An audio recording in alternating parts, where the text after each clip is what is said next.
Okay, if you want to know what it's like to buy a business, I'll show you what the very final moments look like. So, I've been waiting for this forever, so.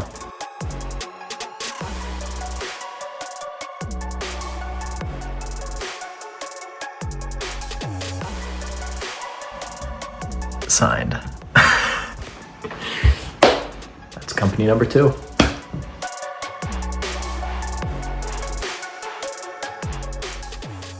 So I just bought another company today, and a lot of people have this idea that you have to be rich or lucky to buy a business, and you really don't have to be.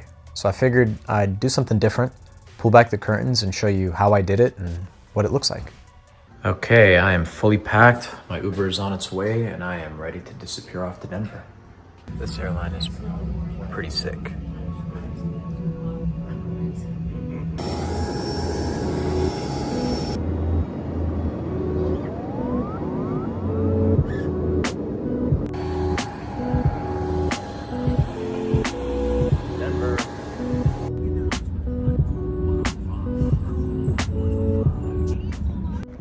Okay, so my Uber driver dropped me off at the wrong place, so that's fun. Now I gotta find how to get to the business. I am freezing my fucking ass off, and I'm lugging a suitcase through the snow. This is great. We made it. We made it. Well, I was told there would be a key in the lockbox, but the lockbox is empty. So I'm stuck out here. So I guess the office manager must have taken the key home with her today, so I have no way of getting into the business. So I guess the plan is just to go to the hotel, spend the rest of the night by myself, and tomorrow I'll meet with the seller here at the office and make a copy of the key and get things straightened out.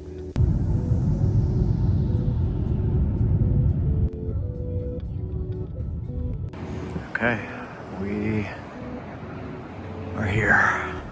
So I figured I'd talk a bit about my personal experience and kind of what has led to this moment and ultimately what it took to get this done.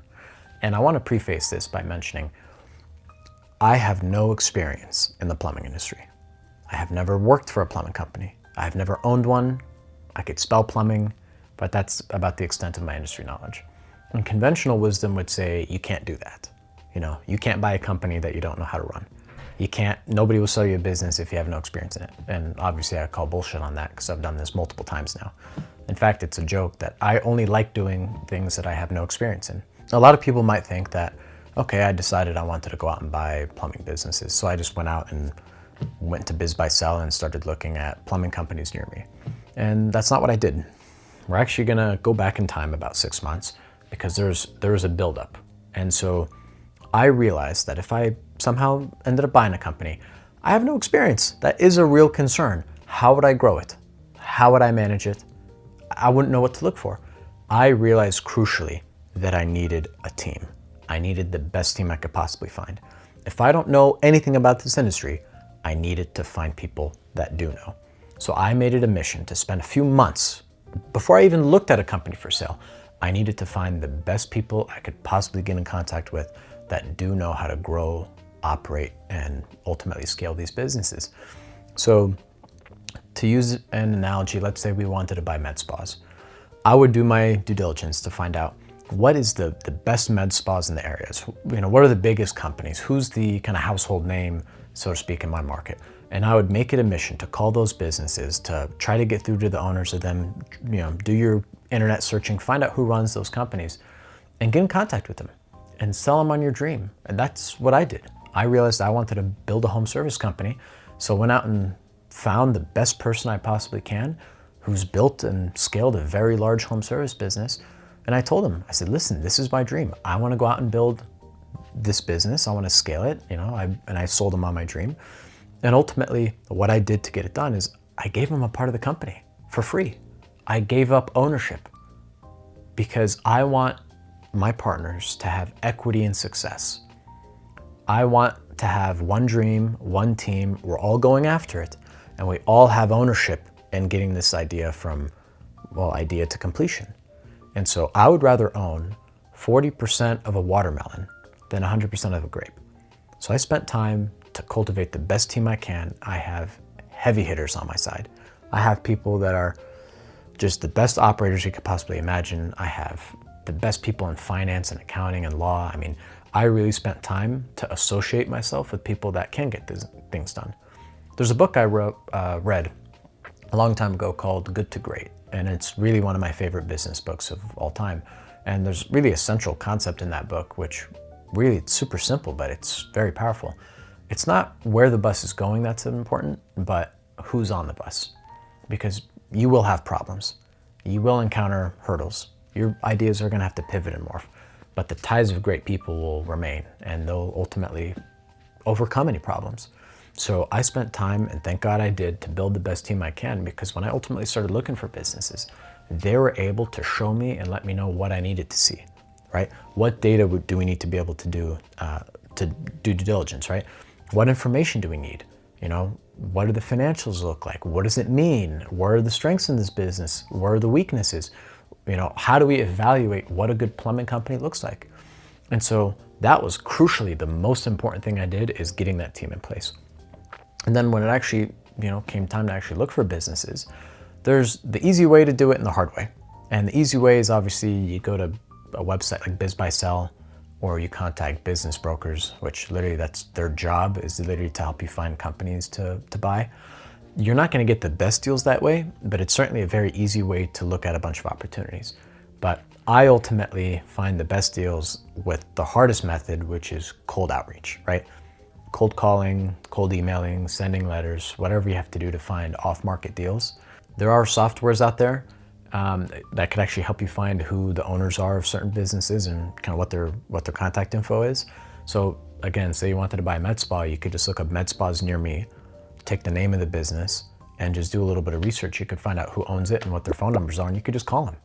And if you call 100 business owners, 95% of them are easily gonna tell you to fuck off, to say it candidly. 5 of them might entertain your phone call, and maybe 1's a good prospect. So it takes numbers, it takes repetition. It's not easy. It's emotionally draining to have to sit there, make a ton of calls and get blown off. But that's ultimately what I've done, and I've done it multiple times. So now we have opportunities, now we have a team. They ultimately kind of help us dig into it. And the beautiful thing is, if you have questions, if you don't know what you're doing, your team is there to support you.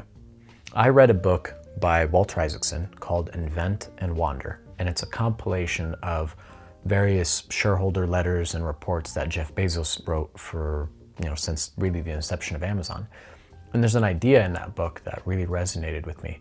He demanded that all of his teams execute on decisions when they knew no more than 70% of the information they needed. They figured if they knew everything, if they knew 100%, they're taking too slow. They're taking too long. They could have already started working on something. So when they knew no more than 70% of what they needed to know, they took action, because they realized they'll figure out the other 30% as they're doing it. So I took that to heart. When I started, there was a million questions I had, a million things I didn't know. How the hell am I gonna run the company? How do we manage it? How do we scale it? How do we grow it? All this type of stuff. What makes a good plumbing company? What makes a bad plumbing company? But I already started talking to business owners and looking for businesses to acquire before I ever knew this information, because I knew at the end of the day, when it came time to figure this out, I have my partners I could lean on. Again, I cannot stress this enough. You need good partners. You need people that could mentor you throughout this process. Then when ultimately it comes time to it, they'll help you cut a deal. They'll help you negotiate. They'll help you structure it. They'll even help you, obviously, big question is, where does the money come from? Well, there's a million ways you could structure a leveraged buyout, which is how I like to do it. I'm not a big fan of, putting a lot of money into my deals. So you have, for example, the SBA, they're a license to steal. They'll finance at least 90% of a business acquisition, which means you could buy a $1 million company for 100 grand. And really, actually, there's a lot of ways you could do it for a lot less than that. If the seller's willing to carry a bit of a seller note, you could buy a $1 million business for $50,000. And that $50,000 doesn't always have to come from you. You can get an investor or a family member to put in that 50 grand. So there's a lot of ways that you could buy a business for little to no money out of pocket. But more importantly, I do have to stress, buying the company is the easy part. Cutting a deal, that's the easy part. That's just napkin math. but running it, that is the real son of a bitch. Scaling these businesses, that's the toughest thing. That's, again, to harp back on this, why it's so important to get a good team, because when you're actually now running the business, you're gonna have problems just come out of the woodworks constantly. So when you have the right people, they'll mentor you throughout the process. They'll show you how to grow your business. They'll show you how to jump over problems. I mean, to scale the mountain of success, you need an experienced guide. And that was really the trick of kind of what it took for me to get here. So I built a team. I felt extremely confident because I knew that I had this deep bench behind me of people that had built and scaled the exact companies I'm going after. And I cast out my net. I started, calling people and having conversations. If you ask enough people if they're willing to sell their business, you'll get some yeses from time to time. Then you start looking at the opportunities. You start looking at the businesses. Do you think you could grow it? Do you think you could scale it? You bring the deals back to your team. And ultimately, collectively, we make a decision together if this is something we want to do. So the onus is not all on me. I have the support of my team. So that's ultimately how I got this done. I do plan on making more videos down the road about how we continue to grow and scale this business. If you're asking me why I'm making these videos, I read a book recently called Show Your Work, and it completely kind of changed my perspective on things. So instead of doing all of this in obscurity, I'm just going to start recording the process online and documenting the trials, the tribulations, and the successes of us growing this business. And hopefully, certainly I know I'll learn more than a thing or two throughout the process, but if I could help teach a thing or two, that's ultimately why I'm doing this. So stay tuned. Okay, it is now the next morning, and I'm about to head over to the business. So let's see what this day brings.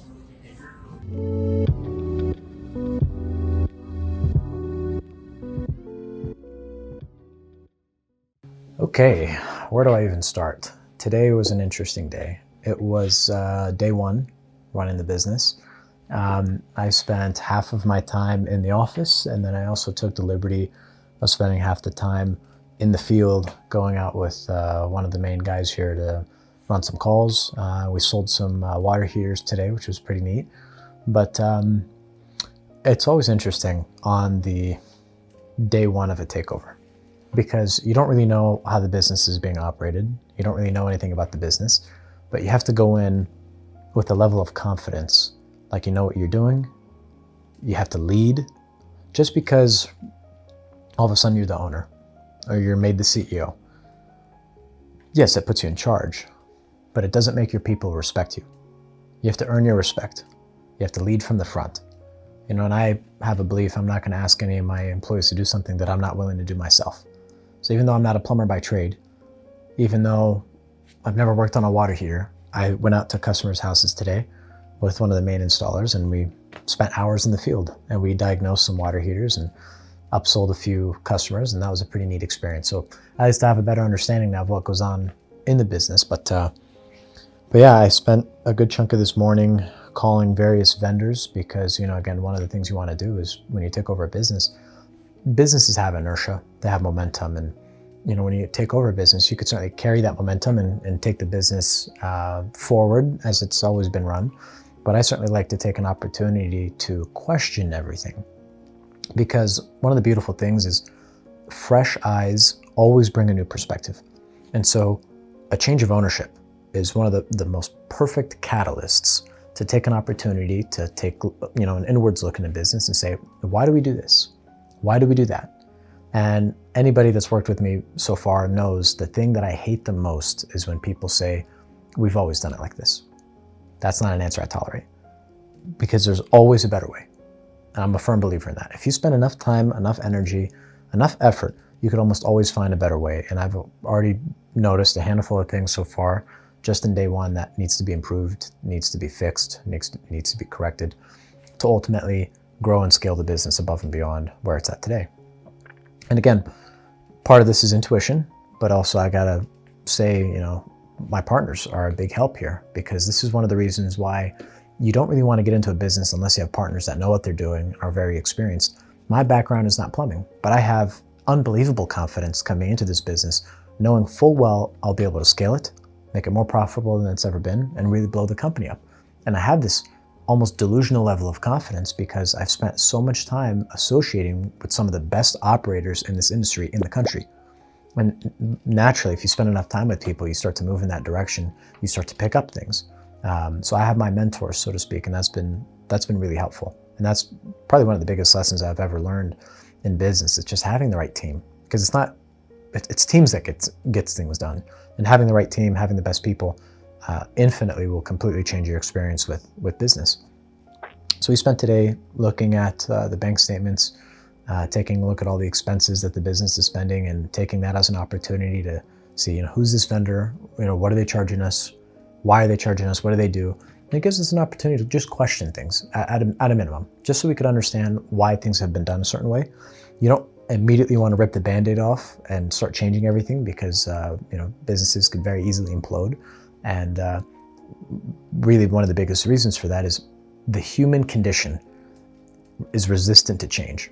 So you don't want to come in on day one and immediately turn a business upside down. People are resistant to change, and you very well could scare off your employees.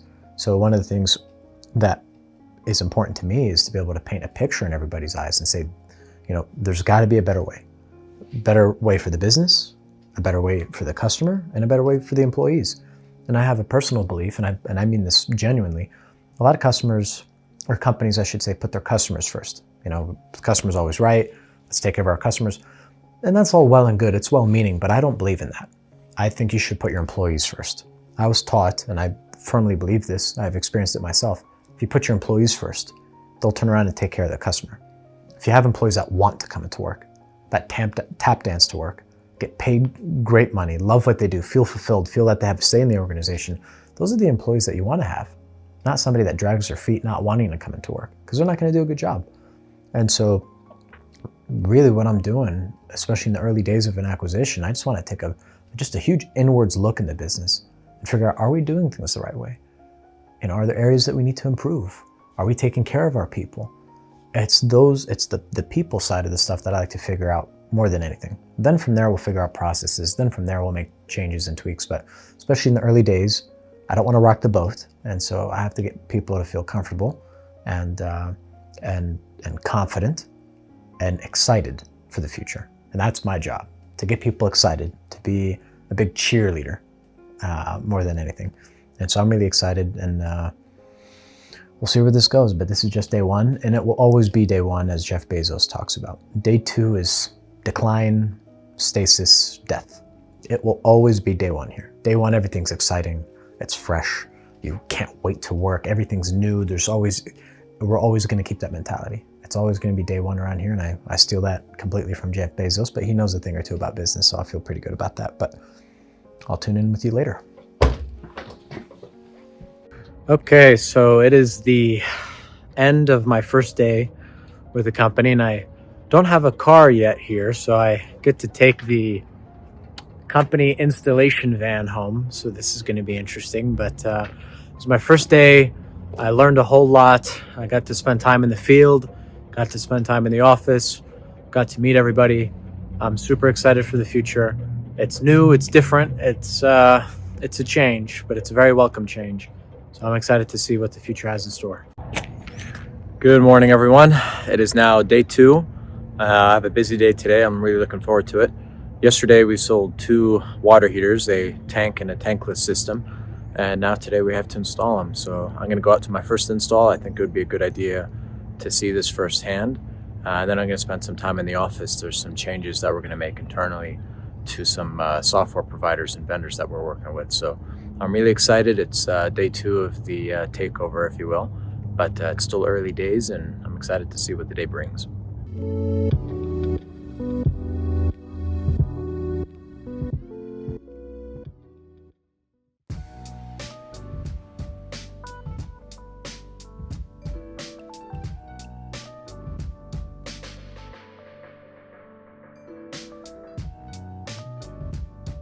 I've been meaning to clean the desk ever since day one, but finally got to have a first pass at it.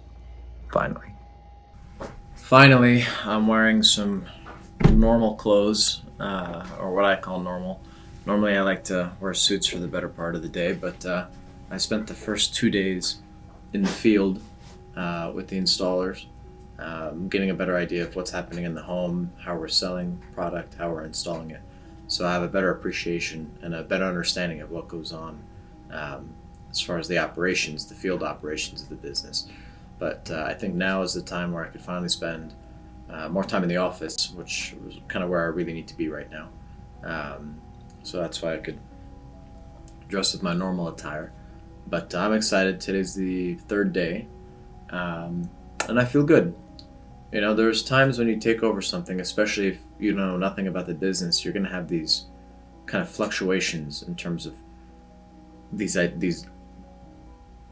thoughts that pop up in your mind, and they'll be anything, oh fuck, what I get myself into, or oh, this is going to be a ton of work, or I don't know what I'm doing.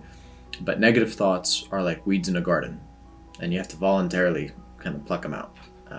Because the default of the brain is survival. It's going to think more negative, and so you have to consciously cultivate a success consciousness. So it's interesting. Even if I have no clue what I'm doing, I may be wrong, but I'm never in doubt. And so I have full faith and conviction in everything that I do. And you have to do that because that energy rubs off on your people. And I could already notice that there's a subtle energy shift with the employees here, because now they see the light, they see a potential, I should say, for change and for growth and improvement. And that's really good.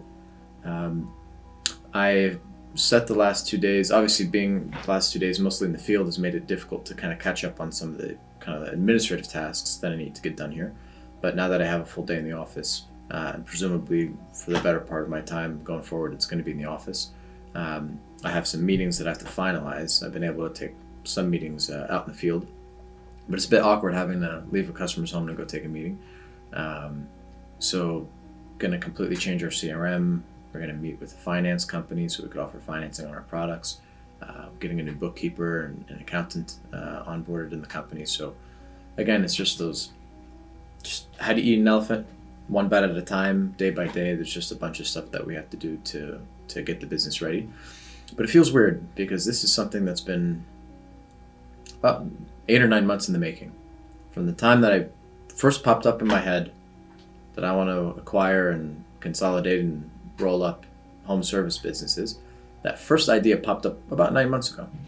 And I had a lot of stuff going on in my personal life to certainly stretch that time and allow things to slow down. But it's interesting to know that I'm sitting at the desk, in an office of a plumbing company, and it really just goes to reaffirm you become what you think about most. Our lives are not a product of accurate thinking, but habitual thinking. It's a thing that we obsess habitually over more than anything is what our lives ultimately become. And that's just the reality. You've seen people, for example, in a relationship who might be incredibly insecure. They might have a fear of loss or betrayal or something of the sort. And they think to themselves, oh God, this person's going to hurt me. And they end up hurting the other person first because they kind of manifested that. Versus if somebody went through the relationship, oh God, this is just amazing, this is loving, you're generally going to have a more healthy relationship because your thoughts and your attitudes and what goes on in your mind manifests into your actions and ultimately your behavior. And so certainly I had a few false starts with different companies that we were looking at. And I know I certainly wasted a lot of time and I could have moved a lot quicker. But it feels good knowing that that kind of first notch on the belt has been made, so to speak, and that I did what I said I was going to do, which is the most important thing for me. But now it's, Peter Thiel has a book. I haven't read it, but I'm familiar with the concept, 0 to 1. And that leap from 0 to 1 is infinitely the hardest leap you can make, especially because you can't jump a chasm in 2 leaps. You have to make a full commitment to something. And once you make that leap from 0 to 1, that leap from 1 to many is much easier. So getting the first plumbing company underway, that's the most difficult thing. But now if I go to buy out a competitor and buy another plumbing company, it's going to be a lot easier because I have resources, I have revenue, I have operations, I have a team, I have experience. You're not starting from 0. And so I'm really excited to see kind of where we're going to go. But my focus right now, before we look externally to find ways to grow the business and find ways to find competitors to acquire, it's going to be an internal focus. Are we executing properly? Are we running a lean and efficient organization? Are we maximizing the potential we have? I'm very confident that we could probably double or triple the profitability of this business without spending an extra dollar on marketing by simply executing properly, making sure that our average tickets are where they need to be, that we're selling like we need to be, that our margins are, that we're priced accordingly. I mean, just taking an inwards look, and not, one of my partners has an amazing phrase. He says he doesn't call it growth through, organic growth. He calls it growth through execution, making sure that you're executing properly. And so that's going to be the big focus for me over the next 90 days. Or Trump just got elected, so in the spirit of that, we'll say the first 100 days. We're going to focus on just executing properly and getting a lean, mean, well-oiled machine built. And then from there, we're going to look at how do we bolt on, how do we tack on, how do we tuck in various other home service businesses in our market, so we could start to go deep. So of course, we're in Colorado, and this is our stake in the ground, so to speak. This is not a business where I could look nationally. In my previous business, I was doing assisted living. I could look nationally for deals. Georgia to California, Maine, I could look anywhere. But this is a particular market where you can't really operate home service businesses unless you're at a very large scale across the nation. So I'm focused in one market, and Denver now is kind of where we plant our stake. Now we got to go deep in that market, and that's what we're focused on.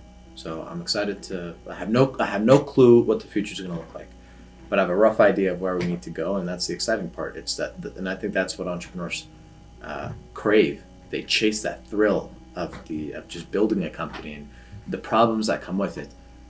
There's going to be a ton of problems. They're going to be overwhelming. They're going to be demanding, but that's the part of it. Tall trees experience strong winds, and if you don't have problems, you're not growing. And if your problems aren't getting more and more complex and bigger, you're not growing. So I'm excited. We'll see. I'm going to periodically make videos from time to time about kind of what the state of affairs look like at the business and how we're growing it. And as I learn a thing or two about, hey, we did this and this was the result, I'd like to share that wherever possible, just so you can learn what not to do, and if you could maybe get some ideas of what you can do, that'd be good. But see you around. Okay, so I am currently on my way to go look at a rental because I have been living out of an Airbnb, and that hasn't been the funnest thing. I'm also going in the company work truck because all of my shit, including my car, is still in Phoenix.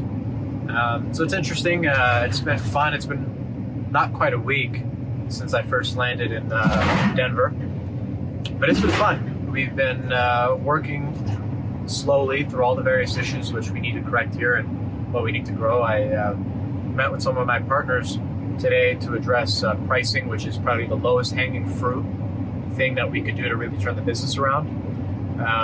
But how do you eat an elephant? One bite at a time. So we're taking step by step, ferociously, to look at every facet of the business and really question, why do we do things? Why haven't things done the way they are? And what's the better way? What's the better mousetrap, so to speak? So I'm excited. I really want a long-term place to stay. I need to figure that out because it's very hard to build a system and a rhythm and a routine and habits when you're living out of a suitcase, almost transient. So I'm excited to get my own place and get that figured out so I can start going to the gym and buy groceries and cook and actually kind of put my life together. So, but again, as a business owner, you don't get to do what you feel comfortable doing. You just have to succeed in doing what is necessary. There's no such thing in my vocabulary. There's no such thing as I'm trying my best or I'm doing my best. My best isn't good enough. I have to just do what's necessary, regardless of my comfort. In fact, my personal well-being and comfort doesn't even factor into the equation. Most of the stuff you have to do as a business owner are very gut-wrenching, very difficult decisions. But again, you do what is necessary. There's a paid price to action to everything. There's a cost for success. A lot of people don't realize, okay, failure might not seem nice, but there's actually a cost to success. There are trappings of success. A successful person all of a sudden now has expectations. What if I can't repeat this stunt again? What if I attain a level of success and I can't maintain it? So there's actually trappings of success that people don't realize. But this is the game. This is what turns me on. It's the only thing that turns me on. It's the only thing that's exciting. I mean, it's adrenaline inducing for me. I mean, it's the hunt and the thrill and the kill of business. It's just, it's kind of like some people say at some point litigation takes the place of sex. I'm not quite there in life, but I can certainly understand what they mean by that. So this stuff turns me on. All right.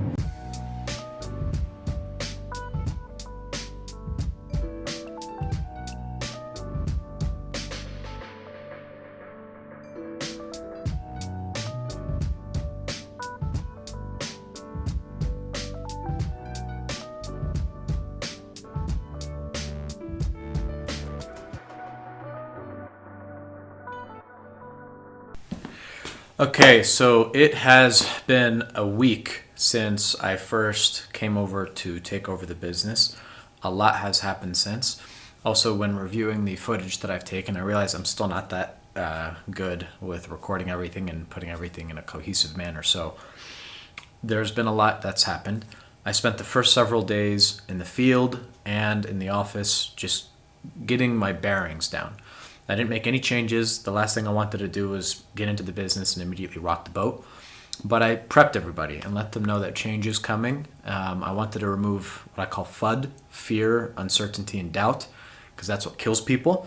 When they start to fear or have these negative feelings towards new management or potential changes and all that, that's when you have people that might leave or look elsewhere. So I wanted to be super transparent with everybody, tell them why I'm here, where we're going to take the company, why we're doing everything.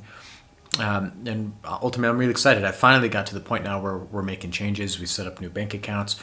We're transferring all of the current subscriptions and everything from the old bank to the new bank. That also gives us an opportunity to eliminate and cancel contracts that we don't need anymore, that aren't really serving us. And so it just allows us to start to really take the business to the next level. Since we took over, we signed documents to implement Service Titan, which anybody in the home services knows that this is like the Rolls Royce of CRMs. So we have that going. We're overdoing and completely overhauling our accounting and bookkeeping. We have a company called Service Finance that we just signed a deal with as well. So we're not going to offer financing to our customers, because most people, when we go out to a job and we bid a $10,000, $15,000, $20,000 quote, most people will shit themselves if they have to pay cash for that. In fact, most people can't pay cash for that. So we need to be able to offer financing, and I know very confidently that that's going to increase our closing rates. So just a lot of work. I have a project, and there's a particular reason why I'm wearing this company shirt right now, is I have this dry erase paint, and I'm going to paint this entire wall right here and turn it into a whiteboard. So we could have all of our objectives, our projects, our milestones, our numbers, all that stuff readily available for everybody to see. Because at the end of the day, a home service business, whether you're plumbing, electrical, roofing, whatever that may be, these are really nothing more than sales organizations. We just happen to be selling water heaters. If I was an air conditioning company, we'd be selling air conditioners. But we're just a sales organization.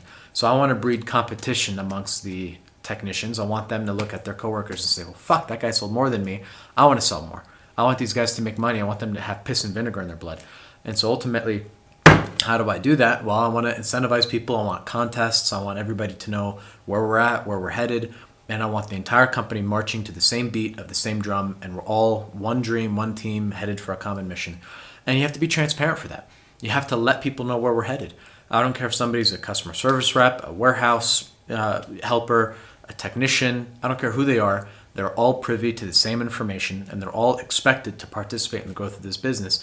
And so that's why I want this wall to be basically our project board. So I'm going to get painting, and I'll see you soon.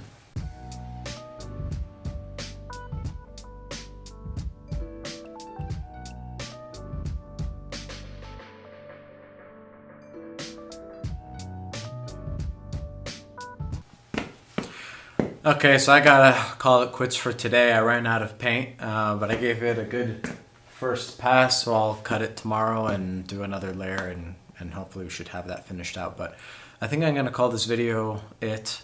I plan on the future recording more about specifically how we're growing the company, operations, how to run it, how to manage it, how to scale it. I also plan on buying more companies, so I'm focused on buying home service businesses plumbing companies, air conditioning companies, roofing companies, electrical companies, all in the Colorado market, and really building, ultimately my goal is a $50 million home service business. And I want to document, should I fuck up, the things that I did well, the processes, growing it, everything. I just want to put it out in public. I read a book called Show Your Work by Austin Kleon, I think, and it completely changed the way I view my work. So I'm just going to do what I normally do and document it. And I've already actually had people reach out to me. You could contact me. My information is in the video description. You could call me, text me, email me. I will respond. I will reach out if anybody has any desire to buy their own business or to scale or to invest or anything. I'm happy to help wherever I can. I figured a few things out, and if I'm simply able to just share that information, I'm more than happy to. But it's not all that glamorous. Business ownership, I'm sure you see a lot of gurus online talk about how it's just this magical thing. It's extremely rewarding. The idea to have your own business, pride of ownership, to have that freedom, it's just amazing. I could never do anything different, but it's not all that glamorous. It's a Sunday afternoon and I'm fucking painting a wall. This is what a small business is. But that's the reality. I wouldn't do anything else because I can never work for anybody. I'm unemployable because I don't take direction from people. I don't respect authority much, and I'm rather rambunctious in that respect. So this works for me, but I can't work for anybody else.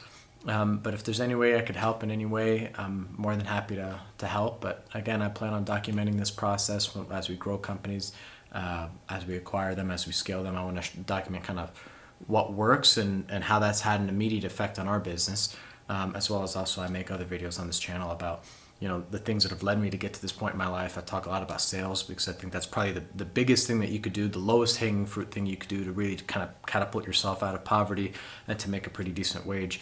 But again, from there, don't just sit on your ass. Go out and do something, buy a business, invest, grow, do something. I don't care what the fuck it is, just do something. Life's too short to just sit around and let life pass you by. So I appreciate everybody tuning in. I will get better making videos over time, so this is just experimenting. I'm never gonna delete any of my videos, and I know this is very early on in the company's or in the channel's existence. So you can look back 6 months ago where I first posted a video. It's shit, nothing was edited, nothing, audio was terrible. And so slow incremental improvements, because I know one day in the future, whether it's 2 years from now, 5 years from now, whatever that may be, I'll be able to look back and say, holy shit, I was pretty terrible in the beginning, but I still had the balls to put myself out there. And then obviously I know I'll get better over time, because that's just the nature. Anything worth doing is worth doing badly. It feels awkward right now talking to this camera. I am in the middle of an office by myself, not knowing what the fuck I'm doing. But that's just life. You just gotta do some things sometimes. You gotta not have all the information. You don't have to obsess about knowing how everything's gonna pan out. You just have to have the balls to put yourself out there and do something. So that's what I'm doing with this. I know where I'm at in life. I know there's a number of people who would like to be here. So I don't claim to know all the answers, but I'm happy to just share what I know today. But again, this channel and this company are the only two things that I'm focused on. Obsessively focused on. And I appreciate anybody that's reached out and given me support along the process. So I'll see you guys in the next video.